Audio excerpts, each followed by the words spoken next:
PCSS Connection. I'm your host, Buddy Pearson, the Communications and Marketing Supervisor. Well, the Tennessee Department of Education has recognized 6 Putnam County schools with reward school status. That's right. Allgood Middle School, Burks Elementary, Capshaw, Cornerstone Elementary, Prescott South Middle, and Sycamore Elementary all were named reward schools for the 2023 school year by demonstrating high levels of performance or improvement in performance by meeting their annual measurable objectives across performance indicators and student groups. The 6 schools are the most Putnam County has ever had in a single school year.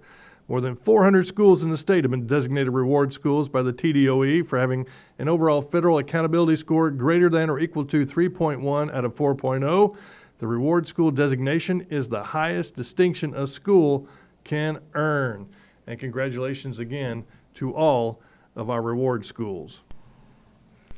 Well, we love to brag on our students in the Putnam County school system, and we've got one with us that is, she has something to brag about. Eliana Page, she won first place in the Tennessee Secretary of State essay contest. Eliana, welcome to the PCSS Connection. Thank you for having me. Well, just tell me a little bit about where do you go to school? I go to Avery Trace Middle School. And what grade are you in? 5th grade. 5th grade. Now, how did this essay contest come about? How did you know you needed to write an essay and all that stuff? Well, Miss Laura Farley at Avery Trace Middle School, she encouraged us to write an essay for the contest. Now, what was your essay about? How to solve problems without being rude or mean. How to solve problems without being rude or mean. I think we all could probably need to read that essay. So where did you get your inspiration for the essay? Well, I just thought, you think of how like the world can be like so hard, and you think of what can we do to make it good. Yeah, and writing an essay certainly helps. So to win first place, did you think you would win first place? No. Were you surprised? Very. Do you know how many other people wrote essays? No, but I know it's a bunch. A bunch. So have you been writing very long? Was this your first essay that you've written? Well, I've wrote a lot at home. Yeah. Do you like to write? Yes. Oh, okay. Well, what else do you like to do? Well, I like to read and do art at home. I go to church and I'm in beta clubs, and I also play for the Avery Trace Middle School tennis team. Nice. It's kind of hard to play tennis in the rain, though, isn't it? Yeah. All right. So tell us just a little bit about what you said in your essay. Well, I said that if you listen to each other, you can solve problems easier, and you should work as a team to find a fair and honest solution. You also should be kind and forgiving. You should be open-minded and think of others and what they might be going through and all their stuff. That certainly sounds like a winning essay to me. How many people do you think have read your essay? Well, I know some of the people at Avery Trace has read them in the state. Yeah. Well, do you think you're going to write some more? Does this inspire you to want to write some more? Yeah. Yeah.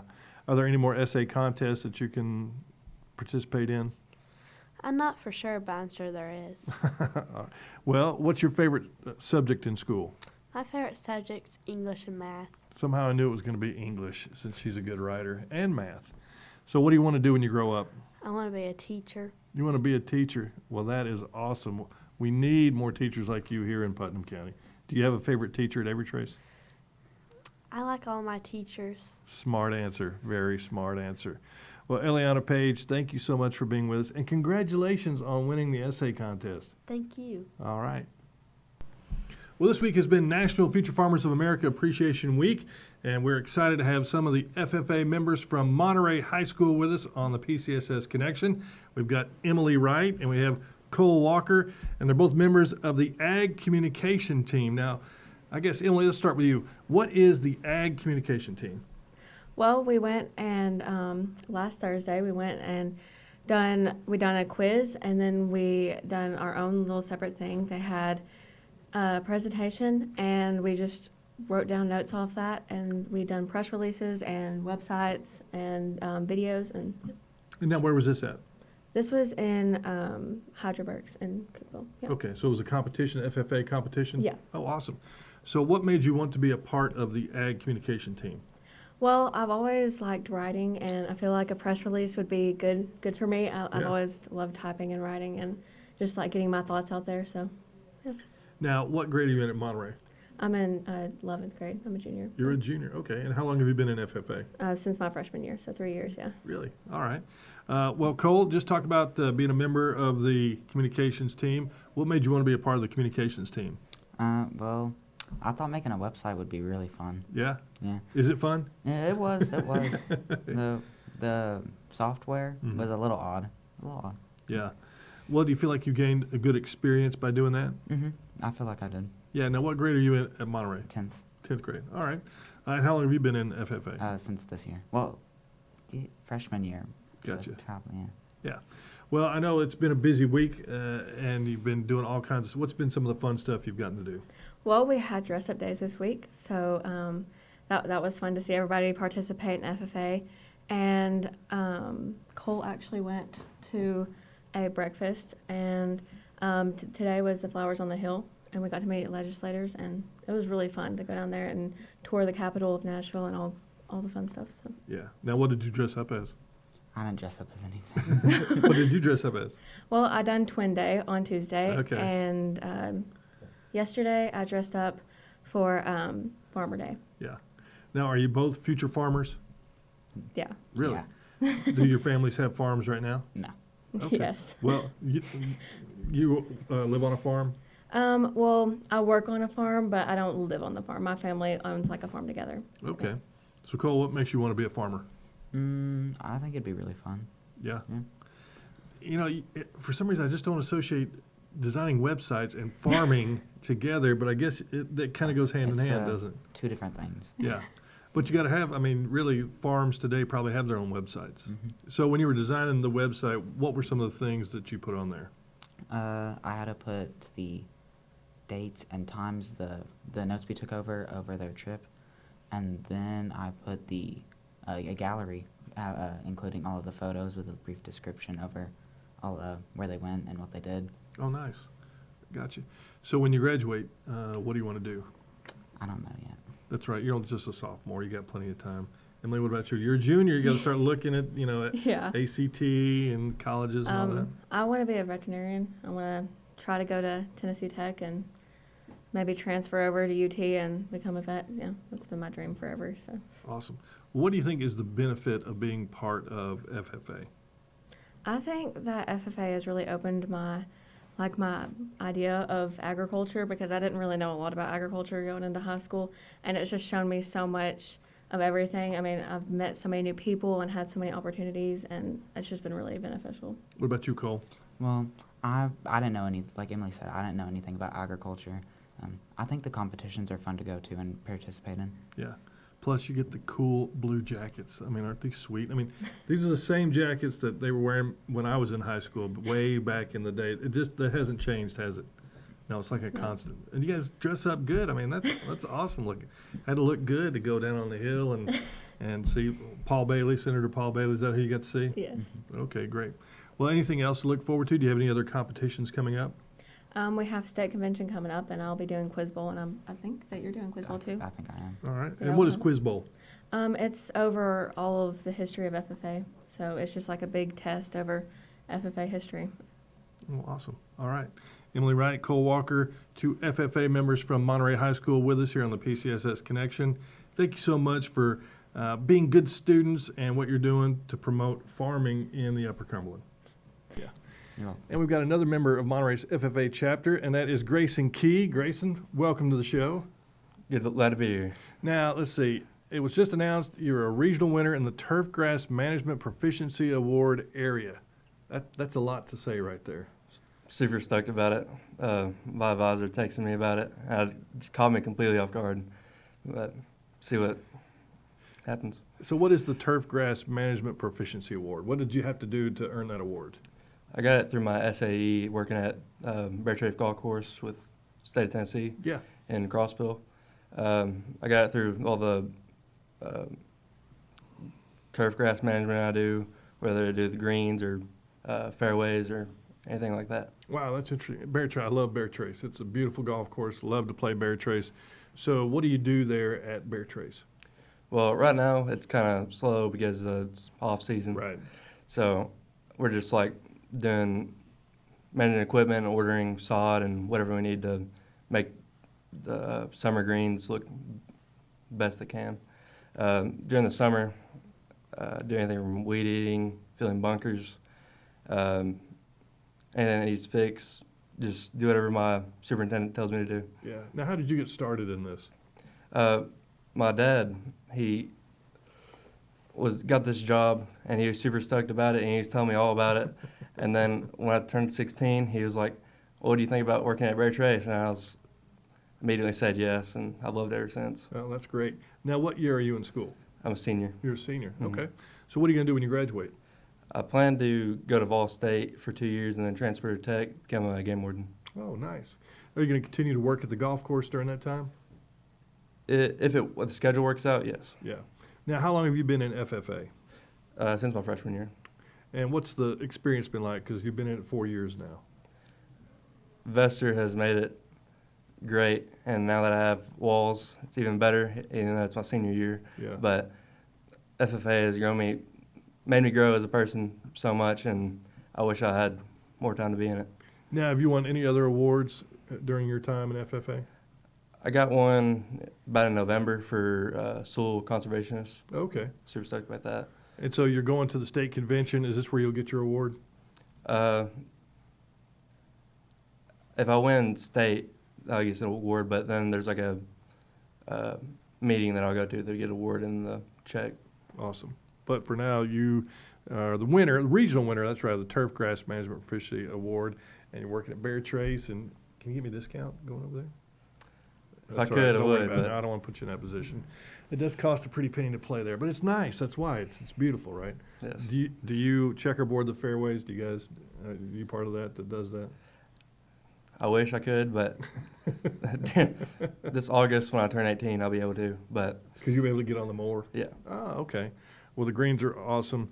What about school? I mean, your graduation's coming up. Are you getting pretty excited about that? Are you stoked about that? I am stoked, but I'm a little nervous just because, I don't know, the real world. But Yeah. Well, Greyson Key, thanks so much for being with us, and congratulations on your award. appreciate it. All right, thanks so much. Welcome. Well, it is basketball postseason around the Upper Cumberland, and you know, back in the day, this guy to my left, our next guest, used to be roaming those sidelines on the hardwood. Now he's pretty much sitting in the stands watching his own kids play. It's Adam West, who used to be coaching up at Monterey High School. And Adam, what's it like now to watch your kids and to not be in that coaching role anymore? Well, I'll tell you, it's a lot of. I don't have as many sleepless nights, so that's obviously as good. But I enjoy it. I don't miss a lot of it. I Yeah. do miss the kids, like everybody else would probably say. But I think back, buddy. I was sitting there thinking as I was coming in today, my first interview when I was a girls' high school coach was with you. Yeah. And over at Toots on In the Zone. Yeah. And I actually still have that recording, which is kind of funny, but that's been many years ago. But no, there's some nights I'm like, well, I could do that, but I think it's been good. I've had a chance to do some AU and stuff like that, which Yeah. has been nice. Now, tell us about your who you're watching now since you're not coaching. Well, I watch a little bit of everything. So my youngest is playing basketball at Tennessee Wesleyan. Okay. He's in his 4th year, but he had that COVID year, which was Right. like 10 games. So Yeah. he has another year if he wants it. I think he's going to take it. Oh, We're good. kind of leaning toward that. Yeah. He's had a good finish to this year.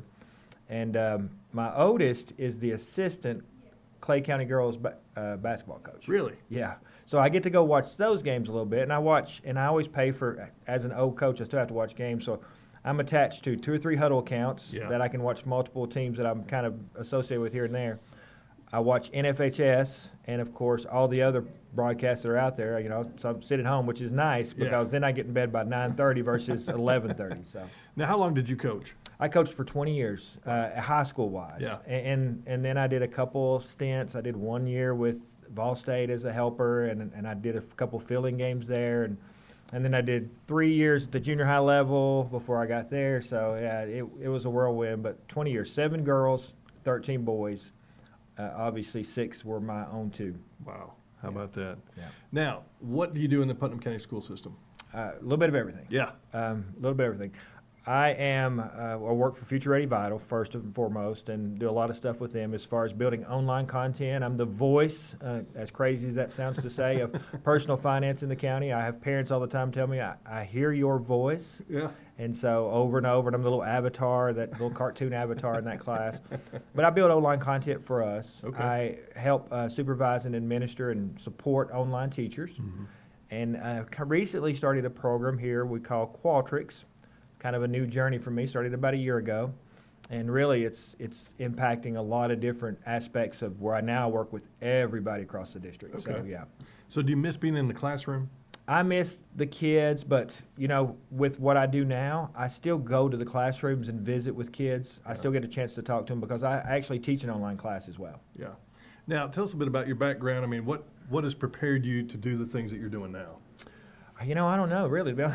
just a lot of years. I mean, I'm at 27 years. And Yeah. when I first started, I think my journey kind of brought me to this. But my first few years in Putnam County School System, I was in special ed. My first year, I was actually part-time. And then I did in-school suspension. Wayne Shanks was my principal at Upperman, and Yeah. Mr. Weatherhope was my principal at Monterey, and Jerry Boyd was the assistant at Upperman. So that taught me a lot, that I didn't want to do that. But then I did special education for right at 10 years. Mm-hmm. And then I got into the VITAL program when it first started. And then as we went through the VITAL program, I just kind of grew into it. Like, this is something I can see. And truth is, if I'm being honest, in those days, I looked at it like, I don't think online education is here to stay. I'm afraid this is thin ice. So let's keep my foot in my classroom and let's do a little bit of this. Right. I might have missed that just a little bit back in those days. Of course, COVID did do a really good job of pushing everybody in a different direction. But Sure. when I got a chance to actually move over full time to VITAL, I did. Monterey High School, I was there for a few years, and then of course after my youngest left in 2020, which was the COVID year, we went to. I immediately took one more year. I knew I was going to get out after that year, and then I came full time at the VITAL office. Yeah. Now, where are you from originally? I'm from Monterey, Tennessee, believe it or not. the Did you big go to town. Monterey High School? I did go to Monterey High School. Graduated in 1990. Yeah. Many years ago. Played for Keith Turner, those of you there. We went to the sub-state in those days, played East Robertson at Avery Trace, the old Avery Trace Wow. building. Yep. Good It's been- memory. yeah, it was great. A lot of great times. So what was it like then to be able to coach at your alma mater for 20 years? Well, when I first started, that was kind of my thought. Like, you know what? I've got a chance to really make a difference. I wanted to respect what it means to me. Monterey High School means a ton to me. Like, it's the community and everything. I want obviously the best for it, just because that's where I'm from, and still have family members there. Former players still live there. And so when I had the opportunity, I was like, early on, it wasn't smooth. You know, like we won some games. You interviewed me for beating Pickett County a couple of times, Yeah. but that year only won 7 games. One of them being a district tournament game. Yeah. And I thought, man, it's gonna be rough. It's gonna be tough. And so the moments of really good though, state tournament in 18, the state tournament in 2020. Sub-state 2019, all those moments, those banners that are in the gym that we had a chance to hang, and I was a part of the 88, 89 banner that was there when I was in high school. Right. So really special just to be a part of it, and hopefully never disrespected the program. That would be my ultimate goal. Yeah. I know you love basketball so much, so tournament time, I mean, this is the funnest time of the year. I mean, it really is, to go watch district tournaments, and then you see region tournaments, and then on to the state, and then, of course, you got March Madness coming up, and anybody who loves basketball, and I know you do, what is it about this time of the year, man, that's just so great? Well, as I'm going to talk two ways on this, because first way is, it's just anything's possible. Like, Yeah. all the regular season doesn't matter anymore, and there's some great examples already this season that you've seen where the record didn't indicate how Yeah. that game turned out. Especially, Monterey's a great example of their win, the boys the other day, where they Yeah. overcame and beat Watertown. But for me as a coach and as a fan now, I ultimately, I thought this way later on, I would like for every person that plays in a tournament game not to get to the point where they just fizzle out and don't play. I'd like to see the best of everybody.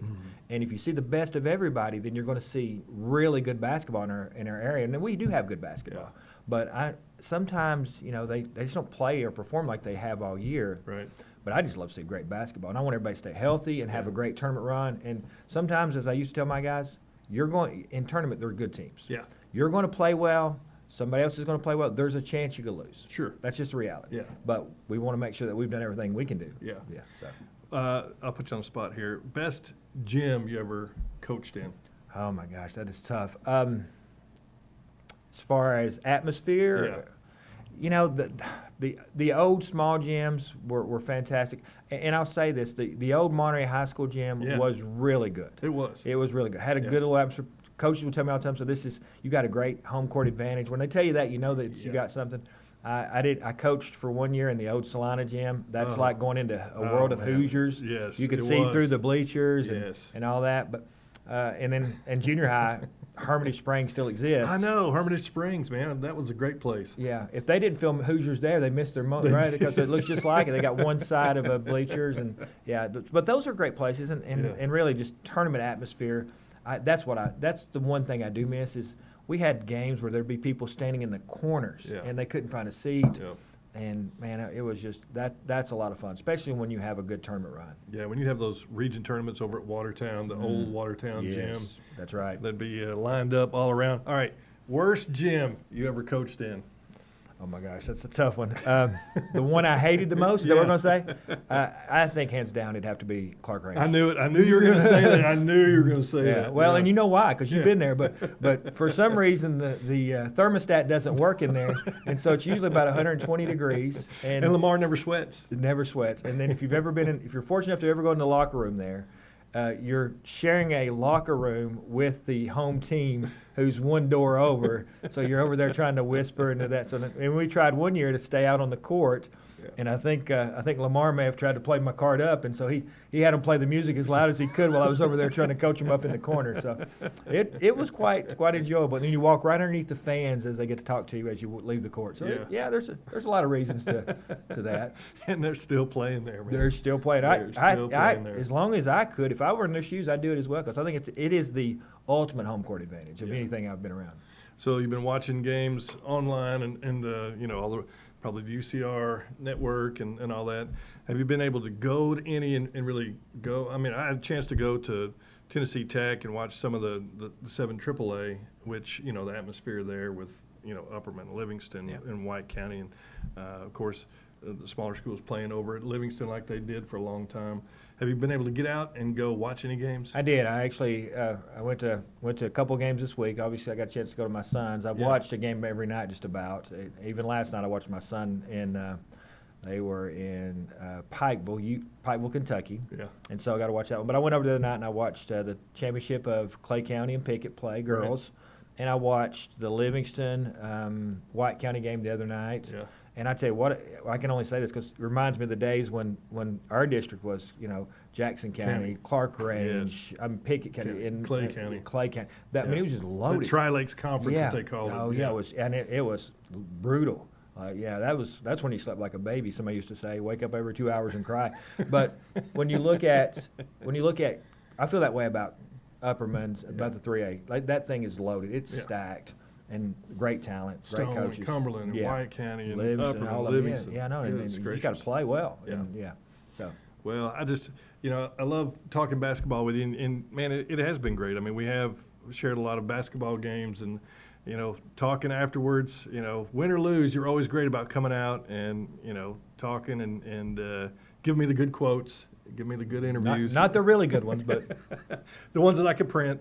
That's fair. Yeah, that's fair.